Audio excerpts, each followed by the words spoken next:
ನಮಸ್ಕಾರ. ಈ ಸೆಷನ್ಗೆ ಸ್ವಾಗತ. ಇಂದು ವೆಲ್ಡ್ ಗೇಜ್ ಅನ್ನು ಬಳಸಿಕೊಂಡು ವೆಲ್ಡ್ ಗಾತ್ರವನ್ನು ಹೇಗೆ ಪರಿಶೀಲಿಸಬಹುದು ಎಂದು ನಾವು ಕಲಿಯುತ್ತೇವೆ. ಈ ಮಾಡ್ಯೂಲ್ನ ಅಂತ್ಯದಲ್ಲಿ ನಾವು ಸಾಧಿಸಲು ಪ್ರಯತ್ನಿಸುವ ಉದ್ದೇಶಗಳು ಈ ಕೆಳಗಿನಂತಿವೆ. ವೆಲ್ಡ್ ಪರೀಕ್ಷಿಸಲು ವೆಲ್ಡ್ ಗೇಜ್ ಬಳಕೆ, ಫಿಲೆಟ್ ವೆಲ್ಡ್ ಪ್ರೊಫೈಲ್ನ ಕಾನ್ಕೇವ್, ಕಾನ್ವೆಕ್ಸ್ ಅನ್ನು ಪರಿಶೀಲಿಸಲು, ವೆಲ್ಡ್ ಕಾಲುಗಳ ಉದ್ದ ಮತ್ತು ಗಂಟಲಿನ ದಪ್ಪವನ್ನು ಅಳೆಯುವುದು. ಈ ಮಾಡ್ಯೂಲ್ ವೆಲ್ಡ್ ಗುಣಮಟ್ಟವನ್ನು ಖಚಿತಪಡಿಸಿಕೊಳ್ಳಲು ದೃಶ್ಯ ವೆಲ್ಡಿಂಗ್ ತಪಾಸಣೆಯಲ್ಲಿ ಸಾಮಾನ್ಯವಾಗಿ ಬಳಸುವ ಕೆಲವು ಮಾಪಗಳನ್ನು ಸಮೀಕ್ಷೆ ಮಾಡುತ್ತದೆ. ದೋಷಗಳನ್ನು ಗುರುತಿಸಲು ವೆಲ್ಡ್ಗಳ ತಪ್ಪಾದ ಗಾತ್ರ ಮತ್ತು ಆಕಾರವನ್ನು ಕಂಡುಹಿಡಿಯುವುದು ಮುಖ್ಯವಾಗಿದೆ. ವೆಲ್ಡ್ ಗೇಜ್ ಅನ್ನು ಬಳಸುವ ಮೊದಲು ವೆಲ್ಡ್ ಮೇಲ್ಮೈ ಮತ್ತು ಸುತ್ತಮುತ್ತಲಿನ 25 ಮಿಲಿಮೀಟರ್ ಪ್ರದೇಶವು ಶುದ್ಧ, ಶುಷ್ಕ ಮತ್ತು ಯಾವುದೇ ತೈಲು, ನೀರು, ಅತಿಯಾದ ಸ್ಲಾಗ್ ಅಥವಾ ಗೇಜ್ ಅನ್ನು ಬಳಸಲು ಕಷ್ಟಕರವಾದ ಇತರ ವಸ್ತುಗಳಿಂದ ಮುಕ್ತವಾಗಿದೆ ಎಂದು ಖಚಿತಪಡಿಸಿಕೊಳ್ಳಿ. ವೆಲ್ಡ್ಗಳ ತಪಾಸಣೆ ಮತ್ತು ಪರೀಕ್ಷೆಯು ಫಿಲೆಟ್ ವೆಲ್ಡ್ನ ಲೆಗ್ ಲೆಂತ್ ಅನ್ನು ನೋಡುವುದನ್ನು ಒಳಗೊಂಡಿರುತ್ತದೆ. ಇದು ವೆಲ್ಡ್ ಜಂಟಿಯಾಗಿ ವೆಲ್ಡ್ನ ಹೊರಗಿನ ಬಿಂದುವಿಗೆ ಪ್ರಾರಂಭವಾಗುವ ಅಳತೆಯಾಗಿದೆ. ಫಿಲೆಟ್ ವೆಲ್ಡ್ಗಳ ಗಾತ್ರವನ್ನು ಅಳೆಯಲು ವಿವಿಧ ಉಪಕರಣಗಳು ಲಭ್ಯವಿದೆ. AWS ಸ್ವಯಂಚಾಲಿತ ವೆಲ್ಡ್ ಗಾತ್ರದ ಗೇಜ್ ಅನ್ನು ಬಳಸಿಕೊಂಡು ನೀವು ಫಿಲೆಟ್ ವೆಲ್ಡ್ ಕಾಲುಗಳ ಉದ್ದವನ್ನು ಅಳೆಯಬಹುದು. ಫಿಲೆಟ್ ವೆಲ್ಡ್ ಗೇಜ್ ಬಳಸಲು ಸುಲಭವಾದ ಗೇಜ್ಗಳಲ್ಲಿ ಒಂದಾಗಿದೆ ಮತ್ತು ಫಿಲೆಟ್ ಲೆಗ್ ಗಾತ್ರಕ್ಕಾಗಿ ವೆಲ್ಡ್ಗಳನ್ನು ಪರಿಶೀಲಿಸಲು ಸಹಾಯವಾಗುತ್ತದೆ. ಈ ರೀತಿಯ ಗೇಜ್ ಸಾಮಾನ್ಯವಾಗಿ 7 ಅಥವಾ ಹೆಚ್ಚಿನ ಕಾರ್ಡ್ಗಳು ಅಥವಾ ಪ್ಲೇಟ್ಗಳು ಒಳಗೊಂಡಿರುತ್ತದೆ. ಲೆಗ್ ಉದ್ದವನ್ನು ಪರೀಕ್ಷಿಸಲು ನಮ್ಮ ಅಗತ್ಯ ಗಾತ್ರವನ್ನು ಪೂರೈಸುವ ಫಿಲೆಟ್ ವೆಲ್ಡ್ ಗೇಜ್ ಎಲೆಯನ್ನು ನಾವು ಆಯ್ಕೆ ಮಾಡಬೇಕಾಗುತ್ತದೆ ಮತ್ತು ಚಿತ್ರದಲ್ಲಿ ತೋರಿಸುವಂತೆ ಅದನ್ನು ವೆಲ್ಡ್ ಮುಂದೆ ಇಡಬೇಕು. ವೆಲ್ಡ್ ಗೇಜ್ ಮತ್ತು ಟೋ ನಡುವೆ ವ್ಯತ್ಯಾಸವಿದ್ದರೆ ಅದು ಕಡಿಮೆ ಗಾತ್ರ ವೆಲ್ಡ್ ಆಗಿದೆ. ಕ್ಯಾಮ್ ಟೈಪ್ ಮಾಸ್ಟರ್ ಗೇಜ್ ಮತ್ತೊಂದು ರೀತಿಯ stainless steel gauge. Fillet weld leg ಉದ್ದವನ್ನು ಅಳೆಯಲು ವ್ಯಾಪಕವಾಗಿ ಬಳಸಲಾಗುತ್ತದೆ. ಫಿಲೆಟ್ ವೆಲ್ಡ್ ಲೆಗ್ ಲೆಂತ್ ಅನ್ನು ಗೇಜ್ ಸ್ಕೇಲ್ನಲ್ಲಿ ಕಾಣಬಹುದು. ಈ ಅಳತೆಯು ಫಿಲೆಟ್ ವೆಲ್ಡ್ ಲೆಗ್ ಲೆಂತ್ ಅನ್ನು ಸೂಚಿಸುತ್ತದೆ. ಗಂಟಲು ವೆಲ್ಡ್ ಆರಂಭಿಕ ಹಂತದಿಂದ ವೆಲ್ಡ್ ಹೊರ ಮೇಲ್ಮೈಗೆ ಕಡಿಮೆ ಅಂತರವಾಗಿದೆ. ಈಗ ನಾವು ಮಲ್ಟಿಪರ್ಪಸ್ ಕ್ಯಾಮ್ ಟೈಪ್ ಗೇಜ್ನಲ್ಲಿ ಮೀಟರ್ ಸ್ಲೈಡ್ ಅನ್ನು ಬಳಸಿಕೊಂಡು ಫಿಲೆಟ್ ವೆಲ್ಡ್ ಥ್ರೋಟ್ನ ನಿಜವಾದ ಗಾತ್ರವನ್ನು ಅಳೆಯುತ್ತದೆ.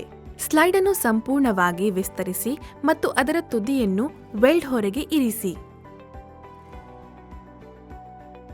2 ಪ್ಲೇಟ್ಗಳ ಮೇಲ್ಮೈಗಳನ್ನು ಸಮವಾಗಿ ಮುಟ್ಟುವವರೆಗೆ ಗೇಜ್ ಅನ್ನು ಕಡಿಮೆ ಮಾಡಿ. ನಂತರ ನೀವು ಮಾಪಕದಿಂದ ಥ್ರೋಟ್ನ ನಿಜವಾದ ಗಾತ್ರವನ್ನು ಓದಬಹುದು. ಕಾನ್ವೆಕ್ಸಿಟಿಯು ಎತ್ತರಿಸಿದ ಫಿಲೆಟ್ ವೆಲ್ಡ್ನ ಹೊರಗಿನಿಂದ ದೂರದ ಅಂತರವಾಗಿದೆ. ಇದು ವೆಲ್ಡ್ನ ಹೊರಗಿನ ಅಂಚುಗಳನ್ನು ಸಂಪರ್ಕಿಸುವ ರೇಖೆಗೆ ಲಂಬ ಕೋನಗಳಲ್ಲಿ ಅಳೆಯಲಾಗುತ್ತದೆ. ಉಬ್ಬು ತುಂಬಾ ದೊಡ್ಡದಾಗಿದ್ದರೆ ಅದು ವೆಲ್ಡ್ ತುದಿಯಲ್ಲಿ ಚೂಪಾದ ಬಿಂದುವನ್ನು ರಚಿಸಬಹುದು. ಇದು ವೆಲ್ಡ್ನ ಕೋಣೆಯಲ್ಲಿ ಬಿರುಕುಗಳನ್ನು ಉಂಟುಮಾಡುತ್ತದೆ. Measurement of convex fillet weld size using a WS weld gauge. Fillet weld ಜಾಯಿಂಟ್ನ ಲಂಬವಾದ ಪ್ಲೇಟ್ ವಿರುದ್ಧ ಗೇಜ್ ಅನ್ನು ಇರಿಸಿ. 45 ಡಿಗ್ರಿ ಬದಿಗಳ ಫಿಲೆಟ್ ವೆಲ್ಡ್ ಜಾಯಿಂಟ್ ಅನ್ನು ಲಂಬ ಮತ್ತು ಕೆಳಭಾಗದ ಪ್ಲೇಟ್ಗಳನ್ನು ಸ್ಪರ್ಶಿಸುತ್ತವೆ ಎಂದು ಖಚಿತಪಡಿಸಿಕೊಳ್ಳಿ. ವೆಲ್ಡ್ ಮೇಲ್ಮೈಯಲ್ಲಿ ವಿಶ್ರಾಂತಿ ಪಡೆಯಲು ಪಾಯಿಂಟರ್ ಅನ್ನು ಸರಿಸಿ. ಸ್ಲೈಡರ್ನಲ್ಲಿನ ಮಾರ್ಕ್ನೊಂದಿಗೆ ಹೊಂದಾಣಿಕೆಯಾಗುವ ಪ್ರಮಾಣದಲ್ಲಿ ಅಳತೆಯನ್ನು ನೋಡಿ. ವೆಲ್ಡ್ ಬಲವರ್ಧನೆಯ ಸ್ವೀಕಾರ್ಯ ಗಾತ್ರವನ್ನು ಕಂಡುಹಿಡಿಯಲು ಅಳತೆಗಳನ್ನು ರೆಕಾರ್ಡ್ ಮಾಡಿ. ಕಾನ್ಕೇವಿಟಿ ಎಂಬುದು ಕರ್ವಿಂಗ್ ಇನ್ ಫಿಲೆಟ್ ವೆಲ್ಡ್ ಒಳಗಿನಿಂದ ದೂರದ ಅಂತರವಾಗಿದೆ. ವೆಲ್ಡ್ ಹೊರಗಿನ ಅಂಚುಗಳನ್ನು ಸಂಪರ್ಕಿಸುವ ರೇಖೆಗೆ ಲಂಬ ಕೋನಗಳಲ್ಲಿ ಅಳೆಯಲಾಗುತ್ತದೆ. ವೆಲ್ಡ್ ಇರಬೇಕಾದುದಕ್ಕಿಂತ ಚಿಕ್ಕದಾಗಿರುವುದರಿಂದ ಇದು ಸಮಸ್ಯೆಯಾಗಿದೆ. Measurement of concave fillet weld size using a WS weld gauge. Fillet weld joint ಅನ್ನು ಲಂಬವಾದ ಪ್ಲೇಟ್ ವಿರುದ್ಧ ಗೇಜ್ ಅನ್ನು ಇರಿಸಿ. 45 ಡಿಗ್ರಿ ಅಂಚು ಫಿಲೆಟ್ ವೆಲ್ಡ್ ಜಾಯಿಂಟ್ನ ಲಂಬ ಮತ್ತು ಸಮತಲ ಪ್ಲೇಟ್ಗಳನ್ನು ಸ್ಪರ್ಶಿಸುತ್ತದೆ ಎಂದು ಖಚಿತಪಡಿಸಿಕೊಳ್ಳಿ. ಕಾನ್ಕೇವ್ ವೆಲ್ಡ್ ಒಳಗೆ ವಿಶ್ರಾಂತಿ ಪಡೆಯಲು ಪಾಯಿಂಟರ್ ಅನ್ನು ಸರಿಸಿ. ಸ್ಲೈಡರ್ನಲ್ಲಿನ ಮಾರ್ಕ್ನೊಂದಿಗೆ ಹೊಂದಾಣಿಕೆಯಾಗುವ ಪ್ರಮಾಣದಲ್ಲಿ ಅಳತೆಯನ್ನು ಪರಿಶೀಲಿಸಿ. ವೆಲ್ಡ್ ಬಲವರ್ಧನೆಯು ಸ್ವೀಕಾರ್ಯ ಗಾತ್ರವನ್ನು ಕಂಡುಹಿಡಿಯಲು ಅಳತೆಯನ್ನು ರೆಕಾರ್ಡ್ ಮಾಡಿ.